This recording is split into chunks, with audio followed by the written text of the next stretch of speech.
Hello, you wonderful people, and welcome to another episode of Not Too Comic Book. This week's show, we're talking about TV shows that are adaptations of comic books. For today's episode, I'm going to talk about Daredevil Born Again, Season 1, Episode 7. A lot of really interesting things went down in this episode, so let's break it down. Well, first and foremost, we're picking up in the aftermath of last episode. Obviously, Angela was taken to a hospital, and turns out she's okay. Lost quite a bit of blood.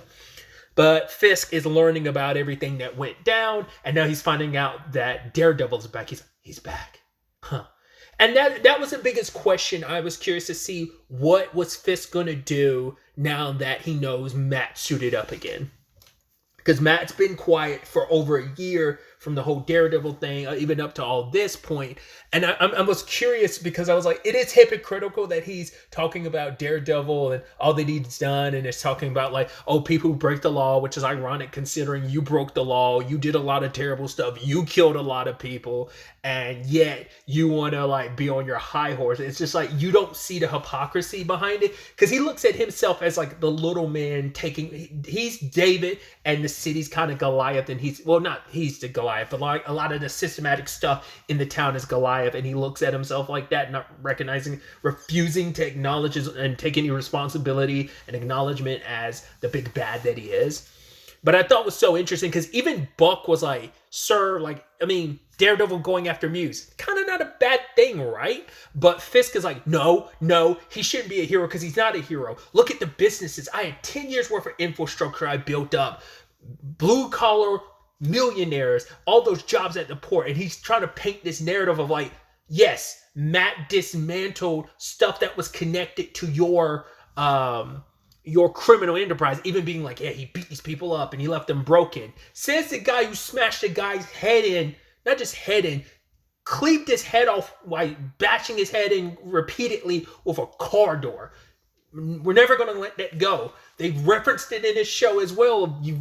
That is canonical that you did that. Granted, it's still word of mouth and rumor, but still, and conjecture, but still, all that you've done. Hey, let's not forget you beating the ever-living piss out of Adam last episode. So it's just like, I guess in his own twisted way, it's just like Matt will always be the guy that got his way and stopped his dreams and stomped him. Because he regardless of how Fisk feels about it, there's good sides of him, not good sides of him, but like the sides of him that admired who his father was, his hardworking and his belief. But then also he has a terrible nature inside of himself like his father. It's just that thing of you grow up in an abusive home, like that stays with you and manifests itself in different ways. So for him just to not recognize like his hatred for Daredevil must like stem from like his own hatred of himself, of like his own mask that he wears.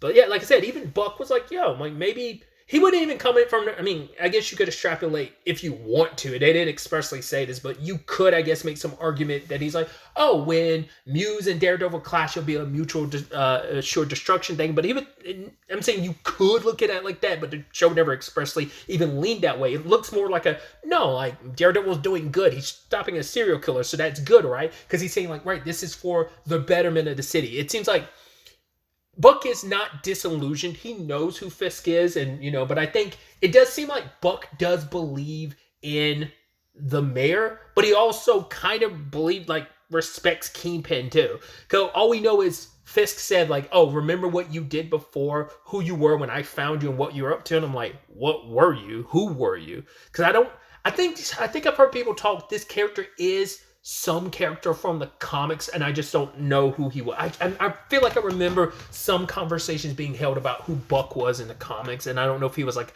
an expressly significant character or not, but I'm curious like what his situation, I wonder was he like a hitman or something? Like the way he came out with the silencer at the end of the episode, the marksmanship, it's like there's definitely something there, I just don't know what.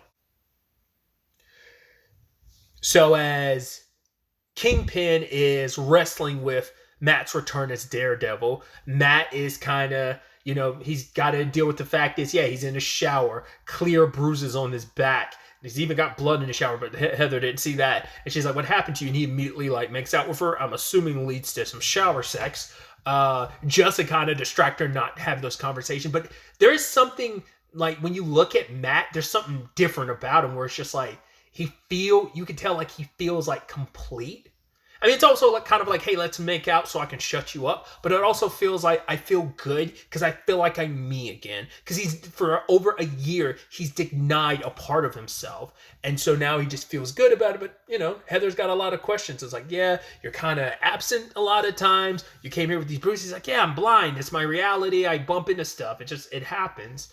And she talks about the fact is that it just seems like he's like, yeah, there's stuff I'm dealing with, what my life was before. And she's like, right, with Foggy. And then pause, Karen. I'm like, that was a massive, deep, pregnant pause. Because how much has Matt talked about Karen and everything? It's like, well, you probably know, like, well, you were not going to tell her everything you went through with Karen, but I'm sure she knows, like, right, that was a significant other, but who knows how much he's really talked about that. But she's like, yeah, who I was before. And he was like, I mean, because I'm sure, like, I don't know. I'm curious what Heather was kind of pulling from when she was referencing that, but I guess it's like referencing like Matt, Foggy, and Karen went through some dark elements and times together, especially when once again, the trial of Frank Castle and everything in season 2 of Daredevil, but maybe just like in general, just everything they went through, like the darkness of it all, and maybe that's what she was getting at. But he talks about the fact is his new life, he's struggling so much because it feels fake. And she's like, oh, he's like, no, but not you. Because once again, this is the life he's constructed when everything else, Foggy's gone, Karen's gone, and all he has left is who he's trying to be as Matt Murdock. I mean, hell, he's even clashing with Cherry later on because Cherry's like, no. Why are you going out being Daredevil? You should have let the cops get involved. I was like, if I let the cops get involved, they wouldn't have gotten to Angela in time. It's like, once again, it's the weighing of it all where it's just like, yes, if he didn't do what he did, he wouldn't have gotten to Angela. Still doesn't change the fact is that Matt did feel that need to I need to suit up. Once again, everyone, the audience included, wanted him to, but it's also the fact is that he felt the need to just like, fuck it, let's do it. I got to do it. Like he feels that pull towards it, no matter, because he's denied it for so long. And it just feels like he's embracing it, and there's no more like hesitation about it. There's no like conflict to say, this is what I'm gonna do. I'm gonna be Daredevil. I mean, he suits up no problem in later parts of the episode. So, but yeah, it's Cherry doesn't appreciate what he does. But I thought it was interesting because Matt was like, it's funny, while you were on the force, you didn't hesitate to call upon me. So he didn't find out Matt was Daredevil until episode 1, whatever time frame has passed, all the years that have passed between Daredevil season 3 and the beginning of this, and then before we got to the time skip, I guess Cherry worked with Daredevil from time to time. So it's like, right, it was all fine and dandy working with Daredevil when you were on the force, but now that you're working with me, and it's just like, because I guess in Cherry's mind, it's just kind of like, I recognize who you are as Matt Murdock. I've known the man behind the mask and who, like, the good you've done outside of that mask. You don't need to be that person, but Matt's just kind of like, okay, you could, I guess Cherry almost looks at Daredevil being like this drug that Matt went sober for a bit and then like got hooked again, and it's just worried because he even says like, I'm not going to be here when basically your life implodes again. Because to be fair, it also makes sense because the last time Cherry saw Matt as Daredevil, he saw him in a state that Daredevil had never been in before, in a state of, I mean, to be fair, Matt, let's not forget how season 3 ended with him beating the ever-living shit out of Wilson Fisk and wanting to kill him. But the fact is, he came so close, like he almost killed Bullseye. Wasn't even thinking about it, just did it, just tossed him off the building, right? So it is understandable where it's like, I saw you become a mess after what happened to Foggy, but also what you did to Bullseye. And luckily, he's still alive, but it's the thing of, you did that, and you could have easily been a murderer, and like, that's what being Daredevil does to you. It kind of gives you an excuse to do that. But it's like, yeah, being Matt Murdock, I don't have to worry about that being an issue with you. So like, yeah, go ahead and uproot your whole life and continue to be torn asunder. But it's like, he hasn't been whole. He's once again denied a side of himself for so long. And now he feels like that equilibrium is back. He's like, both halves are in concert with each other for the first time in for what feels like forever. But who knows, because it could easily be a thing of, well, yeah, it seems like things are in concert, but it could easily just be a situation of, yeah, but that Daredevil encroaches, like that percentage might not be 50-50. That percentage might be 40% Matt, 60% Daredevil, and we could see that shifting where Daredevil starts corroding him even more and more. Even, I mean, to be fair, even while he was doing the Matt Murdock thing, even when he wasn't suited up, he was still Daredevil. The bank episode in episode 5 was still Daredeviling it up, you know? So I think it's a little reflective too when you just think about the conversation he had with Frank too, and just looking for permission and just kind of like how good it makes him feel once again to be suited up and everything. So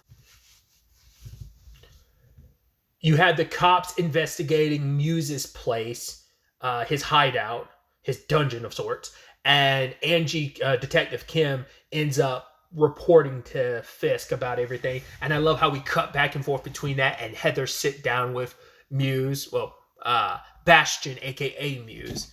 Which, interesting side note, I found this out, like, I've never talked about it, but I remember people have referenced this. Apparently, Muse in the comics, or at least his introduction, because I think the character still gets, I don't know how much play he gets in the comics present day, but like there was a specific run of the Daredevil comics that he stems from.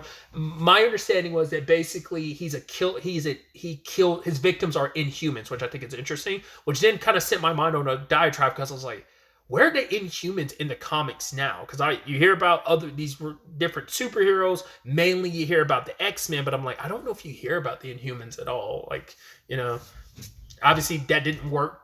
Well, I was about to go on a whole massive diatribe. It just got me thinking about the Inhumans as a property and as a whole in Marvel Comics. Because the only one I feel like you ever hear talked about is Black Bolt, and that's only because of the Illuminati, not him as an Inhuman. But maybe they get a lot more play than I'm aware. Once again, not in the comic book dude, so I'm out of the loop in that regard. But still, either way.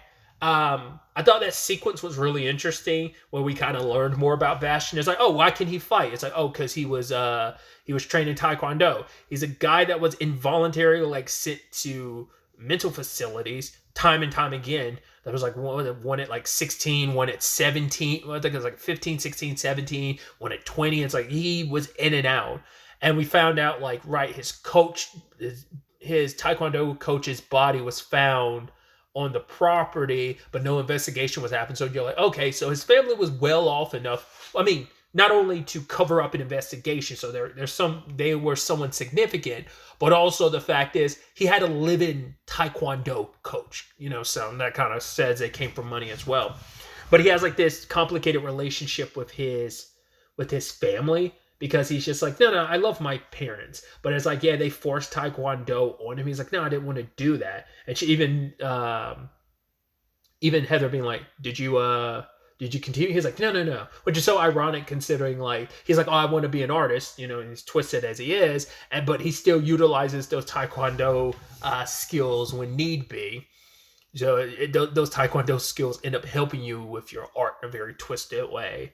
But he's thanking Heather because he's like, because of you, you're the key. I'm actually fooling myself. And I was like, well, at first I was like, well, Heather hasn't represented you that long. But then he's like, oh, like I read your books and everything. I was like, oh, so I was like, I guess before he met Heather, and what was that, episode 1 or 2? I think that might have been episode 2 when he met Heather. Like he'd already followed her and was already a fan of her book, and maybe he was a little lost as Muse. He was still doing some stuff, but I guess he kept up his killings and really like leaned into it post becoming her patient, because then he's like, yeah, you helped me become myself. You were the key to everything, and now I get to be me. So the faces he was drawing and sketching, I guess just the random faces, because there were some faces he was sketching of victims and people he's fascinated and obsessed with, but I guess also the face he was drawing that, I mean, we saw in the episode he was drawing at her office was himself as Muse. It's like, that's who I really am. Once again, the layered conversation about Mask, whether it's Daredevil, whether it's the one Fisk wears, or whether it's the one between Muse and Bastion. So it's quite the conundrum when, like, Heather's like piecing it together who he is and everything. And just, I even love that just creepy notion of him being like, I can see what's going through your mind. Can I get to the door before he gets to me? And sadly, she couldn't. So Matt found out Heather was a victim, or potential victim, because at the lair he snuck in, once again just daredeviled up, and ended up feeling on the drawing and found her face. And then immediately, like, Powell came in and he immediately knocked him out. He's like, well, shit, that's just going to add more fuel to the fire. So it's interesting, too, because Fisk wanted to, he wanted to take advantage of the situation. Serial killer with a body count of 60 plus, and we're gonna handle this our way because he's got his notion about how this is all gonna work. Because rather than looping in the main police and stuff like that, because even when Detective Kim gave him all that info, he was like, no, I'll take it from here. He's getting his task force to handle it because it's all about, once again, he's trying to say it's all for the city, but it's for himself. It's what it's always been about: power and control, and controlling the narrative of who he is, because he wants to be, he very much like his dad, he wants to be someone important, and he's tired of being overlooked and not recognized. So that's why it's like, no, my task force has to be the one to take it down. We can't just give the NYPD like all the praise. It's like, no, it needs to be my task force specifically. So they had posited later on that it was going to be a murder-suicide situation. I'm curious, was that going to be the case? Well, maybe like once the cops showed up, he had no choice, and that was going to be his only option. I don't know. Because I'm like, he was obsessed with Heather because she was kind of the key. She would have, I guess, been like his final, like maybe their deaths, the murder-suicide would have been like the final greatest art piece or whatever. Like maybe that's what that would have been. Who knows? But luckily, Matt got there in time, and the two of them tussle in our office, which I had to think to myself, I'm like, have we ever seen, like, I haven't seen the original Daredevil like in years since it ended. Like when it originally aired, season 3 originally aired, the last time I saw it. I'm like, was Daredevil ever out during the day during that show? I don't think so. I think it was always at night, if I remember correctly. I could be mistaken, but I'm pretty sure, yeah, it was always at night for the most part. So, but I could be misremembering, because that's why I was like, oh, it's weird seeing Daredevil during the day, isn't it? Either way, I was nervous that entire time because we have Heather in the room, Muse has a gun, and they're struggling over the guns. We also have the task force coming in, and I'm like, that could get very like shooty and complicated, and like there could just be a lot going on there. But yeah, Matt was whooping that ass, and just like, especially at that one point when he like shot like the baton like grappling hook through Muse, I was like, Jesus, yanked him back. It was just beating on him. It's just like the brutality Matt can like display sometimes. You just kind of but yeah, I wasn't sure how that situation was going to play out. Like it's stupid, and I can't explain why. There's just some part of me that was like, is Heather going to die during this? I just felt something was going to go wrong and Heather was going to die. Did not expect her to, because I like the moment he got shot, I was like, oh, did a task force bust through? It's like, no, Heather killed him. It's like, wow. So we don't even have to worry about Matt being the one that did it. It was actually Heather who did it. And then she passes out. Luckily, Matt was able to close up the wound. Task force got her out of there. But then Fisk came. It's so interesting too, considering like Muse being this artist and Fisk having his fascination with art, especially his wife too, and then just looking at all of this, and he's trying to paint the narrative. No, it wasn't Daredevil. It was only you guys here. You're the ones that stopped Muse, because the task force looking great makes him look great, and it's also a perfect excuse to stick it to Matt. Matt doesn't care about the notoriety. Well, it probably bothers him Fisk taking credit for it, but it's like he doesn't know that Fisk has dabbled in his being Kingpin again, because of the Atom of it all. But I don't know. I'm curious to see how Matt feels about that. I'd assume like he just doesn't want Fisk getting on the glory for it, so that sucks. Also knowing like his task force is comprised of like the dirty cops, the gang in the police. I'm sure that's another strike against it too. But like Matt isn't doing it for the recognition. It's like, no, like, but there also might be an element of, no, I want the world to know Daredevil is back, that way, the city knows that it's protected. Because words came out because people were like, yo, I saw someone on the BB report was like, yo, I saw Daredevil go through that window.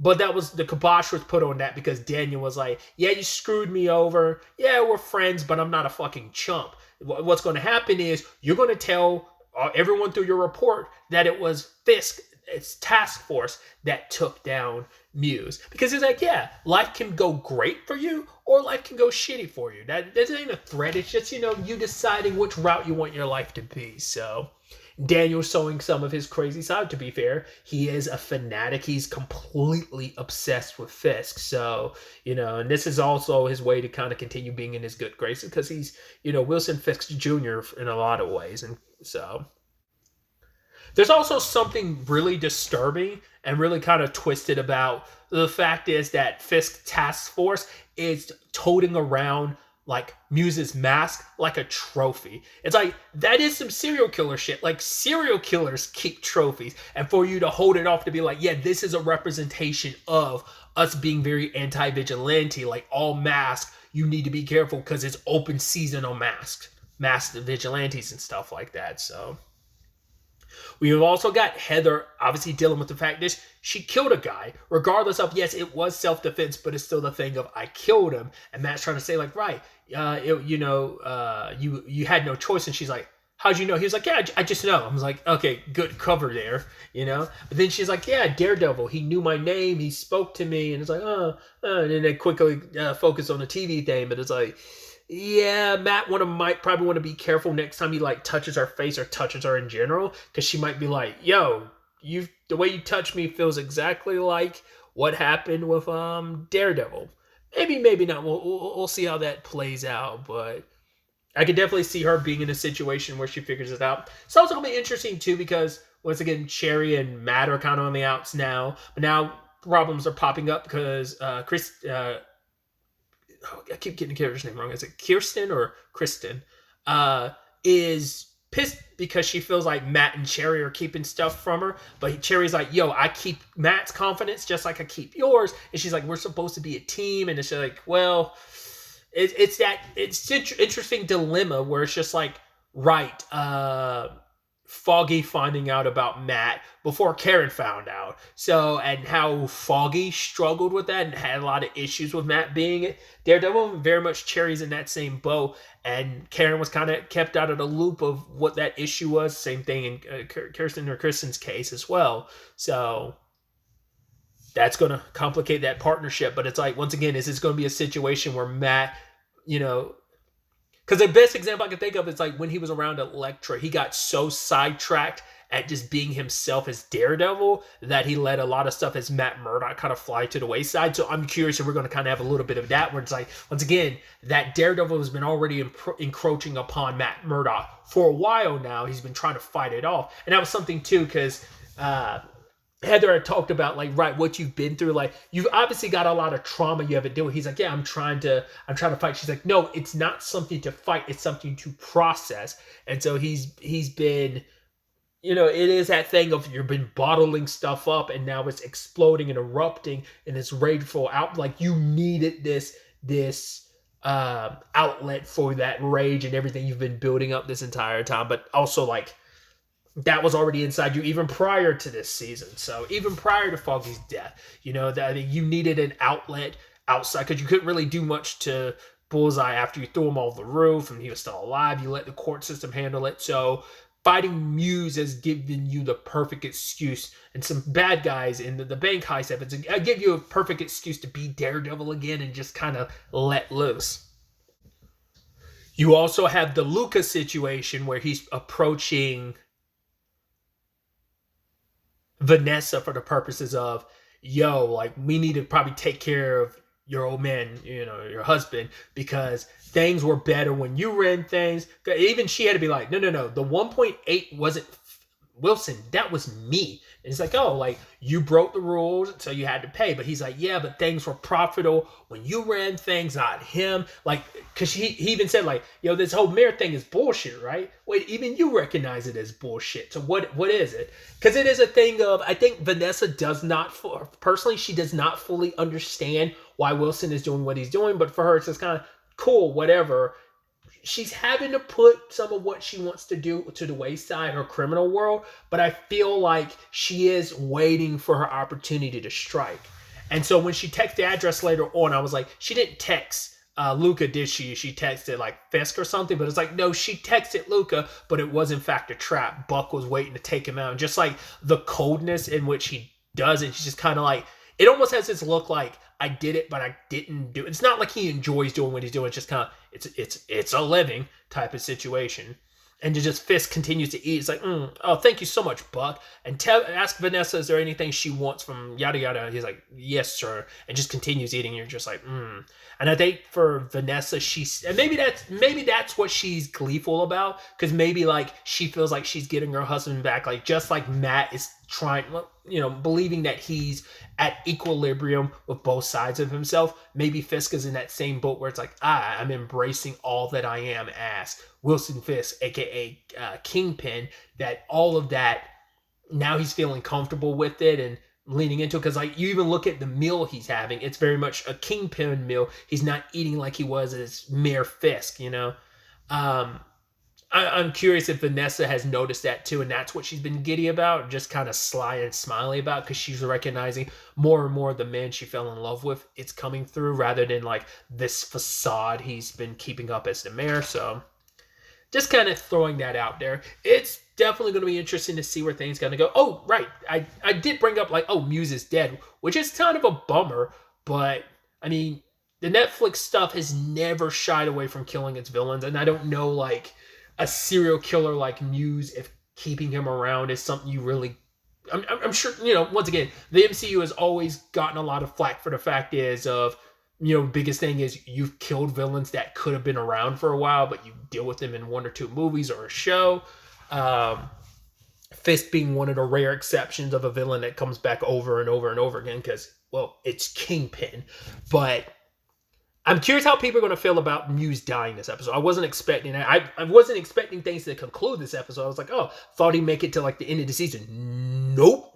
So it's going to be interesting to see, in general, how people feel about that, but also just in the context of the show, where things kind of go from that next. Because I guess his main threat next will be like the task force, especially like, the task force is, I'm about to say like the Punisher tatted police, but it's like, it's all connected. So like, that's probably going to be like the main through line in these next two episodes. So it's going to be interesting to see where that goes. I'm excited to see where the next episode takes us, and ultimately what that episode does to set up the season finale. So we'll have to wait to see.